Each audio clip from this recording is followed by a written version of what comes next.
as well as our new statewide classified, Florida for Sale. Log on today and post your free classified. You'll reach thousands of shoppers who check our listings every day. Are you a business looking to get a corner on the internet marketplace? USA for Sale can help you reach your target audience in Ocala, the Villages, and statewide. There's no better place to reach shoppers than right where they shop. Let us show you how. Learn more by calling 352-629-1663 or visit us online at usaforsale.com.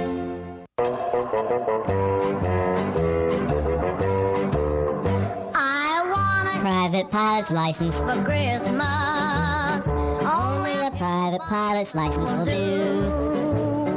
Don't want anything else. No dinky tinker toy. I want a pilot's license is to play with and enjoy. I want to learn to fly an airplane for Christmas. I don't think Santa Claus will mind me. Do you? He thinks it's a great idea. He won't have to use a dirty chimney flue. Brad, how'd you get in here? Oh, hey, Dan. I'm just working on the new commercial. Uh-huh. I just wanted to make sure that people knew that the best Christmas present was getting their pilot's license. And not a hippopotamus's? Well, I thought it was a good idea. So you thought it was a good idea to butcher a Christmas classic? Well, not exactly. Yeah, let's just tell them to go to Ocala Aviation. Because getting your pilot's license is the best present ever. Now you did it. Are you completely insane? He's back. He, who must not be named. The man, the myth. The only guy in Ocala to eat his own weight in fried pickles. Twice. Now, you asked for it. Sorta. Live and in person. It's Tom Schmitz. Welcome back to Ocala Talks with Tom Schmitz. Hey, it's holiday season, folks. There's no way around that. And typically a time to celebrate with huge meals if you're at my house. Lots of sweets and desserts, lots of drinks. You got to have the adult beverages with a glass of wine or something. But what should you do if your stomach and digestive issues start acting up during the holiday season? And how can you tell if it's just stomach discomfort and digestive issues as a result of holiday indulgence or something more serious? Well, thankfully, we have gastroenterologist Dr. Raj here to explain what's normal and what's a signal of something more serious. Dr. Raj, good morning to you. Good morning, and hope you're having a great holiday season so far. As long as there's mince pie, ham, and turkey on the table, I'm in good shape, Doctor.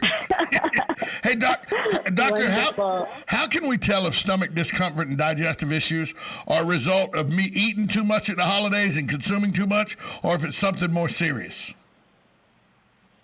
Well, it's a great question, and this is a time of overindulgence. And of course, I think we all know if we eat about 10 times more than we normally do at a meal, we're not going to feel so great after.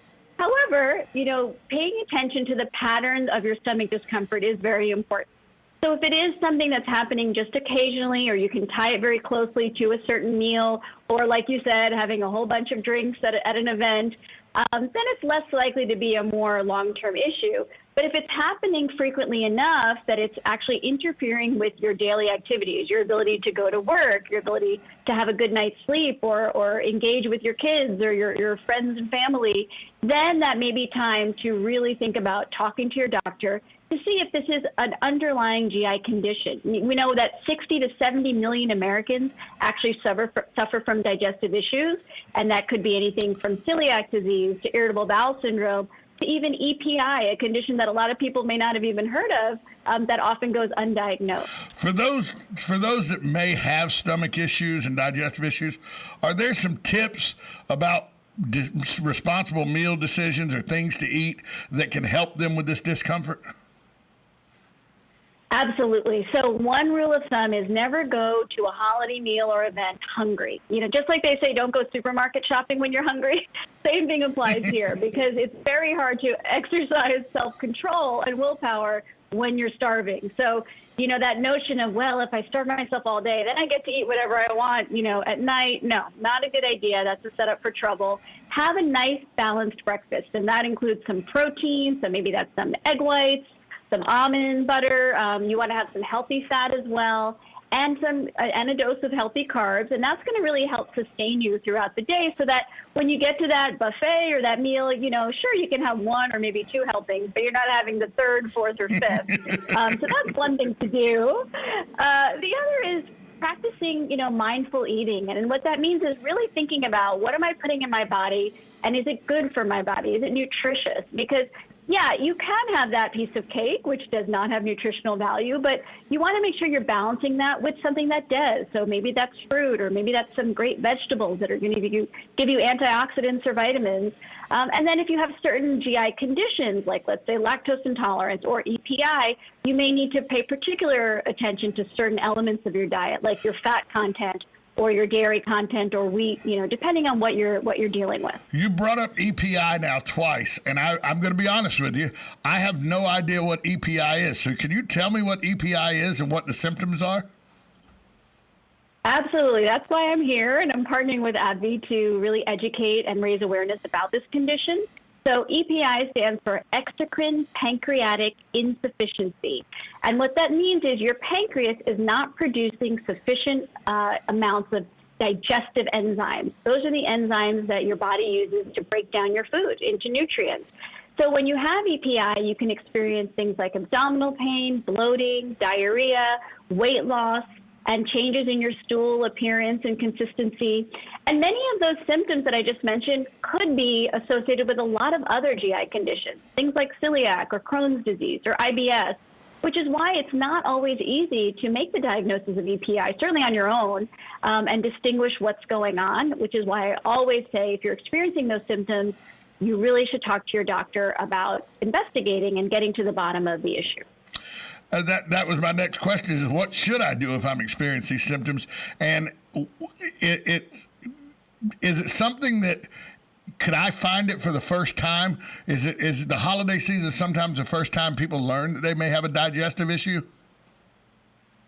Yeah, absolutely. One of the interesting things I think maybe about human nature is we tend to sort of get used to things. So maybe before the holidays you were experiencing pain and bloating, but that was sort of the normal for you, and you didn't realize that you shouldn't be feeling that way. And then the holidays just exacerbated it, made it, really come to the forefront. And that's the first time you feel like, okay, now I really do need to talk to someone about it.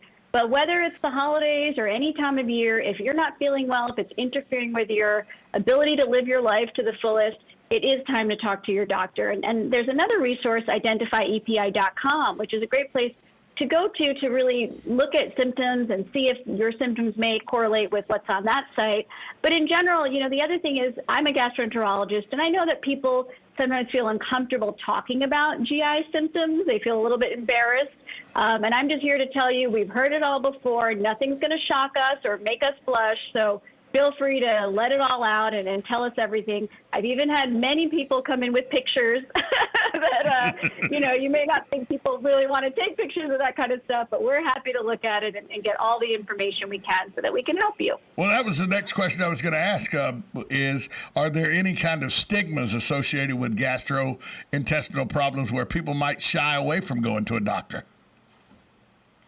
Yeah, I think it's a shame, but we sort of are raised to feel like we shouldn't talk about these things, which in reality we all experience. We all go to the bathroom, certainly. If you don't, that's an issue. But so this is something that we gotta get over that stigma, because it's nothing to be embarrassed about. And why let something interfere with your ability to enjoy your life? And there could be some, real treatments. So for EPI, there's treatments. For other conditions, there's treatments. So why suffer through it? Really get the right diagnosis and start to feel better.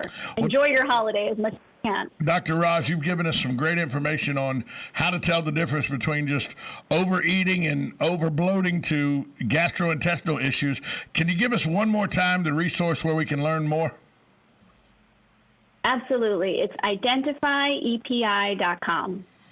Dr. Raj, thanks so much for taking time out in this busy morning. I know that you've been talking about this a lot, and it's something that we can use here in Florida just like everywhere else, because we have a tendency. I never thought about not eating. I always starve myself before I go to the big meal. I'm not going to do that this year. I'm gonna have not a full stomach, but a stomach that's not ready to go to the grocery store empty. So thanks for that. I'll use that bit of information, Dr. Raj. Thank you. Good. Enjoy it. Have a happy and healthy holiday. Happy holidays to you as well. Thanks so much. Thank you. Dr. Raj, that's a good tip. I never thought about don't go hungry to eat. I never thought about that because you do gorge yourself a lot more. We'll be right back after this timeout. 1370 AM, 96.3 FM, WOCA, The Source. Broadcasting from the Paddock Mall Studios, this is WOCA, Ocala, Gainesville, The Villages, 1370 AM, 96.3 FM, The Source.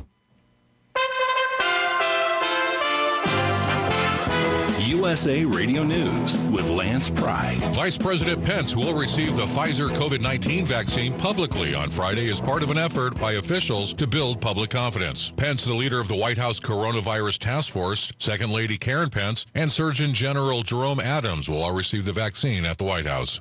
The Federal Reserve's Policymaking Committee, the Federal Open Market Committee, which sets Fed interest rates and other monetary policy tools, upgraded their projections on how quickly the U.S. will recover from the economic blow of the pandemic. The new projections were released Wednesday.